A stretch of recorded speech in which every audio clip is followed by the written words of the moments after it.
ಯಾಕ್ರಿ ಇಲ್ಲೇ ನಿಂತೀರಿ ಹೋಗಿಲ್ರಿ? ನಮ್ಮವ್ರು ಬರಾದ್ರ ನಾ ಬಂದಿಲ್ಲ ನೋಡ್ರಿ ಸರ್. ಯಾಕಡೆ ಐತ್ರಿ ಮನೆ ನಿಮ್ದು? ಇಂಗ್ಲೇಶ್ವರ ಕಡೆ ಆಯ್ತು ನೋಡ್ರಿ ಸರ್. ಇಂಗಳೇಶ್ವರ ಕಡೆ ಬರ್ರಿ, ಆ ಕಡೆ ಐತಿ ನಮ್ಮನೆ ಬಿಡ್ತೀನಿ ಬರ್ರಿ. ಹೌದ್ರಿ? ಹಾ ಬಿಡ್ತೀನಿ ಬರ್ರಿ. ಹೊಂಟಿರಿ? ಹಾ ಬರ್ರಿ ಬಿಡ್ತೀನಿ ಬರ್ರಿ. ಆಯ್ತು ನೋಡ್ರಿ ಸರ್.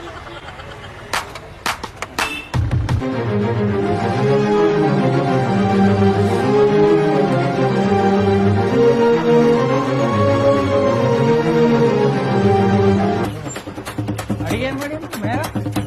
ಮಾ ಅಡಿಗೆ ಏನ್ ಮಾಡಿ ಮನ್ಯಾಗ? ಅಮ್ಮ ಇಲ್ಲಿ ಅಡಿಗೆ ಮಾಡಿಲ್ಲ? ಅಡಿಗೆ ಏನ್ ಮಾಡಿಲ್ಲ ನಂದು. ಯಾವ ಪರ್ಫ್ಯೂಮ್ ಇದು? ನಮ್ಮ ದೋಸ್ತನ ಅಂಗಡಿ ಹೋಗಿದ್ನ್ಯಾ, ಅಲ್ಲೊಂದು ಪರ್ಫ್ಯೂಮ್ ಕೊಟ್ಟ, ಹೊಸ ತಂದೆ ನಂದ, ಅದಕ್ಕೆ ಸ್ವಿಮ್ಮಿಂಗ್ ಹೊಡ್ಕೊಂಡು ಎಟ್ಟರ ಸುಳ್ಳು ಹೇಳ್ತೀವಿ ಬಾಯಾಗ ಅನ್ನ ತಿನ್ನ ಬಾಯಾಗ ಎಟ್ಟರ ಸುಳ್ಳು ಹೇಳ್ತೀವಿ. ಯಾವ ಕೇಕಿ ಬೇಕ್ನ ಕುಂದಿಸ್ಕೊಂಡು ಹೋದಲ್ಲ ಯಾವ ಕೇಕಿ? ಯಾರಪ್ಪ ಅಂದ್ರೆ ನೀ ಹೇಳ್ಬೇಕು ಯಾರಪ್ಪ ಅಂತ. ಯಾರಕ್ಕಿ ಇಲ್ಲಿ